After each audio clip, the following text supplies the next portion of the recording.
Tirumalagiri సాయిలిఖిత Indian గ్యాస్లో gas తీసుకుంటున్నాను. అయితే నాకు కొద్ది రోజుల నుండి గ్యాస్ ఎప్పుడైనా ఎక్కువ రోజులు వచ్చేది.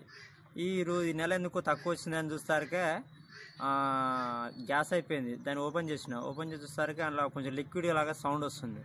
అయితే ఓపెన్ చేసి చూస్తారకే అందులో నీళ్ళు వస్తున్నాయని చూసిన. నీళ్ళైనా కాదని డౌట్ తోటి ఫస్ట్ క్లారిఫై చేసుకున్న తర్వాత నాకు గ్యాస్ వచ్చేసి 10వ తారీఖు 12వ నెల 2018. నాకు ఎప్పుడైనా గ్యాస్ 3 నుంచి 4 నెలలు వచ్చేది.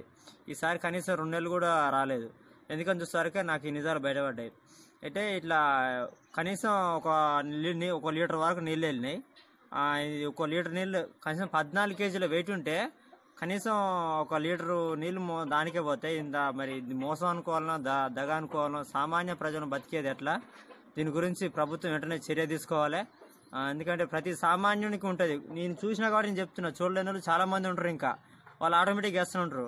దానివల్ల ఎవరో ఒకరు దళారులు మొత్తం బతుకుతున్నట్లుగా మా మీద ఆధారపడి దీని గురించి ప్రభుత్వం వెంటనే చర్య తీసుకొని ఇటువంటి సమస్యలు చెక్ పెట్టాలని నేను కోరుకుంటున్నాను.